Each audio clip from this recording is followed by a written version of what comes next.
IPL 2025 match number 10 Delhi Capitals versus Sunrisers Hyderabad. ఈ రెండు teams మధ్య ఒక క్రూషియల్ మ్యాచ్ అయితే మనం చూడబోతున్నాం. పెద్ద హై స్కోరింగ్ గేమ్ అయితే ఉండబోతుంది. ఈ మ్యాచ్ మనకి వైజాగ్ క్రికెట్ స్టేడియంలో మార్చి 30వ తారీఖు మధ్యాహ్నం 3:30 జరగబోతుంది. ఈ రోజు 2 మ్యాచెస్ అయితే ఉండబోతున్నాయి. సండే డబుల్ ధమాకా సెకండ్ మ్యాచ్ సాయంత్రం 7:30 అస్సాంలో Rajasthan Royals versus Chennai super Kings మధ్య జరగబోతుంది. ఈ వీడియోలో మనం మొదటి మ్యాచ్ గురించి మాట్లాడుకుందాం. ఈ వారం ప్రారంభంలో లక్నో సూపర్ జైంట్స్ తో తలబడిన ఢిల్లీ లీగ్ లో ఇప్పటి వరకు ఒక్క మ్యాచ్ మాత్రమే ఆడింది. టాస్ గెలిచి ఢిల్లీ ముందుగా బౌలింగ్ ఎంచుకుంది. LSG బ్యాటింగ్ చేయగా మిచెల్ మార్ష్, నికోలస్ పూరన్ సాయంతో 20 ఓవర్లలో 209 పరుగులు చేసింది. సెకండ్ ఇన్నింగ్స్ లో అక్షర్ పటేల్ నాయకత్వంలో జట్టు పవర్ ప్లే లో 4 వికెట్లు కోల్పోయింది.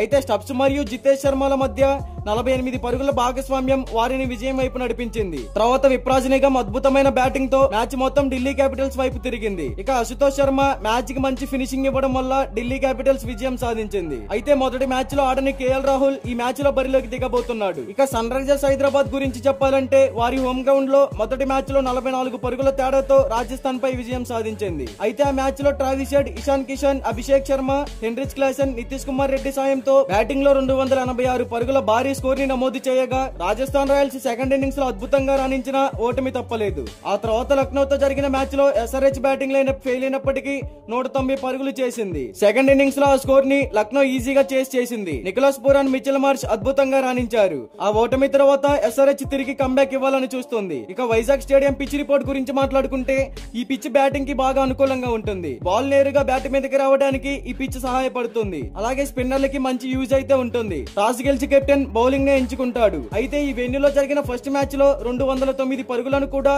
చేసింగ్ చేసే గెలిచారు. ఇక బోత్ టీమ్స్ కి సంబంధించిన హెడ్ టు హెడ్ గురించి మాట్లాడుకుంటే ఇప్పటి వరకు ఈ రెండు టీమ్స్ మధ్య టోటల్ గా 24 మ్యాచెస్ జరిగాయి. అందులో Sunrisers Hyderabad 13 matches win అయింది. ఢిల్లీ క్యాపిటల్స్ 11 మ్యాచెస్ విన్ అయింది. హెడ్ టు హెడ్ లో సన్ రైజర్స్ హైదరాబాద్ లీడ్ లో ఉందని చెప్పుకోవచ్చు. ఇక బోత్ టీమ్స్ కి సంబంధించిన ప్లేయింగ్ 11 గురించి మాట్లాడుకుంటే Sunrisers Hyderabad probable playing 11. Openers గా Abhishek Sharma, Travis Head. One down లో Ishan Kishan. Number 4 Nitish Kumar Reddy. Number 5 Heinrich Klaasen. Number 6 Aniket Varma. Number 7 Abhinav Manohar. Number 8 Pat Cummins. Number 9 Simarjeet Singh. Number 10 Harshal Patel. Number 11 Mohammed Shami. ఇక ఇంపాక్ట్ ప్లేయర్ గా Adam Zampa. Delhi Capitals probable playing 11. Openers గా Jake Fraser మెగర్, fab du Plessis. One down లో Abhishek Porel. Number 4 లో KL Rahul. Number 5 Axar Patel. Number 6 Stubbs. Number 7 Vipraj Nigam. Number 8 Mitchell Starc. Number 9 Kuldeep Yadav. Number 10 Mohit Sharma. Number 11 Mukesh Kumar. ఇక impact player గా అశుతోష్ శర్మ. మరి ఈ both teams లో ఏ టీం గెలుస్తుందని మీరు అనుకుంటున్నారో కామెంట్ చేయండి.